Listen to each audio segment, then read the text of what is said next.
இப்போ அந்த கதையை மறுபடியும் கண்டினியூ பண்ணலாமா? ஓகே. இப்போ என்னாச்சு?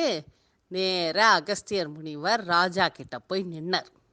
ராஜா முனிவரை பார்த்துட்டு, என்ன முனிவரே, சந்தோஷமா இருக்கேளா என் பொண்ணோட? ரெண்டு பேரும் ஜாலியா இருக்கேளா அப்படின்னு கேட்டார். முனிவர் சொன்னார், எங்க ராஜா சந்தோஷமா இருக்கிறது? உங்க பொண்ணுக்கு நிறைய காசு வேணுமா, அவளுக்கு அரண்மனை மாதிரி பெரிய வீடு வேணுமா, அப்புறம் நிறைய மாடு, அப்புறம் காய்கறி எல்லாம் போடுற மாதிரி பெரிய தோட்டம், பழம் காய்க்கிற மரமெல்லாம் வைக்கிற மாதிரி அப்படி ஒரு தோட்டம், இது மாதிரி வீட்டை சுற்றி நிறைய தோட்டம், அப்புறம் வீட்டில் வேலை செய்யறதுக்கு நிறைய ஆளெல்லாம் வேணுமா, அவளால் வேலை செய்ய முடியாது, அதனால் எனக்கு காசே இல்லை, அவளுக்கு காசு வேணுமா, என்ன பண்ணுறது நான்? அதான் உங்ககிட்ட வந்தேன்.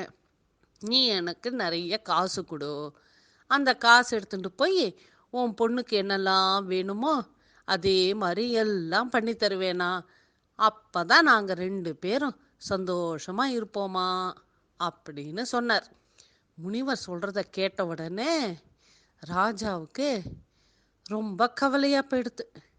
என்னடா அது இது, நம்ம பொண்ணு சந்தோஷமாகவே இல்லையே அப்படின்னு. அப்புறம் ராஜா சொன்னார், முனிவரே முனிவரே, என்கிட்ட நீங்கள் கேட்குற அளவுக்கு காசெல்லாம் இல்லவே இல்லைன்னார்.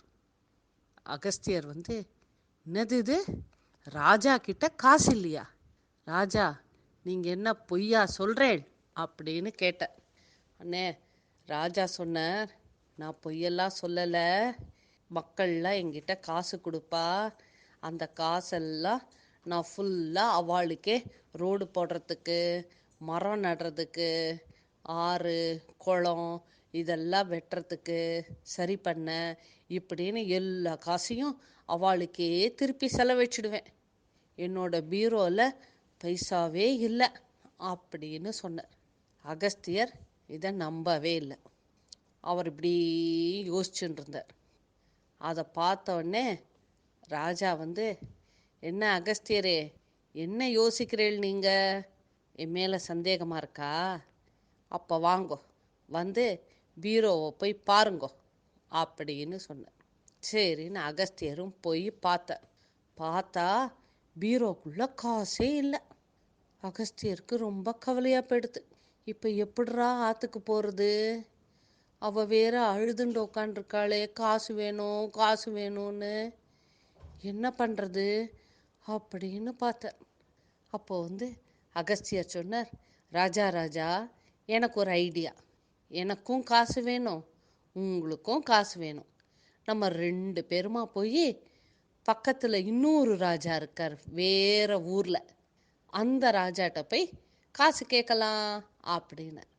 சரின்னு ரெண்டு பேரும் புறப்பட்டு போனான். அங்கே போனால் அந்த ராஜா கிட்ட போய், ராஜா ராஜா, எங்களுக்கு காசு வேணும், உங்ககிட்ட நிறைய வச்சுருப்பியே நீ, குடுன்னு கேட்டா ரெண்டு பேரும். அந்த ராஜாவும், அடடாடா, என்கிட்ட எல்லாரும் கொடுக்குற காசையெல்லாம் நான் மக்களுக்கே செலவழிச்சிட்டேன். அவளுக்காக செடி போடுறது, மரம் நடுறது, குளம் வெட்டுறது, இந்த மாதிரியே அவளுக்கு என்ன வேணுமோ எல்லா வசதியும் பண்ணி எல்லா காசையும் செலவழிச்சிட்டேன் அப்படின்ட்டு. இது என்னடா கூத்து, இந்த ராஜாவும் இப்படியே சொல்கிறான்னு இவா ரெண்டு பேரும் ஒருத்தர் பார்த்துண்டா. அப்போது அந்த ரெண்டாவது ராஜா கிட்ட அகஸ்தியர் சொன்னார், உங்களுக்கும் காசு இல்லையா? போச்சு, முதல் ராஜாட்டையும் காசு இல்லை, உங்ககிட்டையும் காசு இல்லை, நான் என்ன தான் பண்ணுவேன் அப்படின்னு. அப்புறம் மூணு பேருமா யோசிச்சு, சரி நம்ம மூணு பேரும் இன்னொரு ராஜா கிட்ட போய் காசு கேட்கலாம் அப்படின்னு முடிவு பண்ணான். மூணு பேரும் நடந்து நடந்து நடந்து பக்கத்தில் இருக்கிற வேற ஊருக்கு போனால் அந்த ராஜா கிட்ட, மூணாவது ராஜா கிட்ட கேட்டால் அவரும், ஐயையோ எங்கிட்டையும் காசே இல்லையே, இதே கதையை தான் அவரும் சொன்னார். இது என்னடா இது, எந்த ராஜா கிட்டேயும் காசு இல்லையா, போச்சு போ அப்படின்ட்டு அவரையும் கூட்டிகிட்டு 4வது ராஜா கிட்ட போனான். 4வது ராஜா கிட்ட போனா அங்க நிறைய காசு கிடைக்கும்னு நினைச்சுண்டு வா 4 பேரும் ஜாலியா. யார் 4 பேரும்? அகஸ்தியரும், முதல் ராஜா, 2வது ராஜா, 3வது ராஜா. 4 பேராச்சா? வா 4 பேரும் அங்க போனாலும் அந்த ராஜா கிட்ட போனா அவரும் ம்ஹும், இல்லை அப்படின்ட்டாராம். என்கிட்ட காசே இல்லை, உங்ககிட்ட இருந்தா எனக்கு தரேளா அப்படின்னு அவர் கேட்குறார். இவா 4 பேரும் ஐயையோன்னு தலையில கைய வச்சுன்னு உட்காந்துட்டான். இது என்னடா இது? யார்கிட்ட போனாலும் காசு இல்லை காசு இல்லைங்கிறாளே, நான் எப்படி வீட்டுக்கு போவேன்னு அகஸ்தியருக்கு அழுகியே வந்துடுது.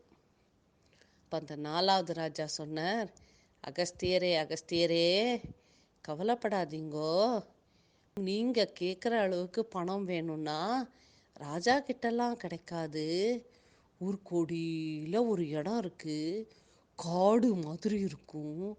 அங்கே 2 ராட்சஸா இருக்கா. அந்த ராட்சஸாவை போய் பார்க்கலாம். அவகிட்ட நிறைய காசு பணம் எல்லாம் கொட்டி கிடக்கு. அவகிட்டேருந்து நம்ம வாங்கிட்டு வரலாம். அவளை கேட்டால் அவள் தருவா. போகலாமா அப்படின்னு. ராட்சசாலா? ஐயோ நான் மாட்டேன் நான் மாட்டேன்னு இவெல்லாம் பயந்தா. அப்போ அகஸ்தியர் சொன்னார், பயப்படாதீங்கோ, வாங்கோ போய் பார்க்கலாம். நான் இருக்கேன்ல, ராஜாக்கள்லாம் வாங்கோ, போய் பார்த்து அங்கே என்ன நடக்கிறது பார்க்கலாம். சரின்னு இவாள்லாம் நேராக அந்த காட்டுக்கு போனான். அந்த 2 ராட்சஸா பேர் என்ன தெரியுமா? இலுவாலாவும் வாதாபியும். அவளை போய் பார்க்கறதுக்கு போனான். அங்கே போனால் பெரிய அரண்மனை மாதிரி வீடு, எங்கே பார்த்தாலும் சூப்பராக இருக்கு. அந்த காட்டில் அவ்வளோ அழகாக எல்லாம் பண்ணி வச்சுருக்கா. ரொம்ப பணக்காரளாக இருக்கா அந்த 2 ராட்சசாலும். அங்கே போய் இவா காசு வேணுங்கிறதுக்காக போனாளா? காசு கிடைச்சிதா இல்லையா?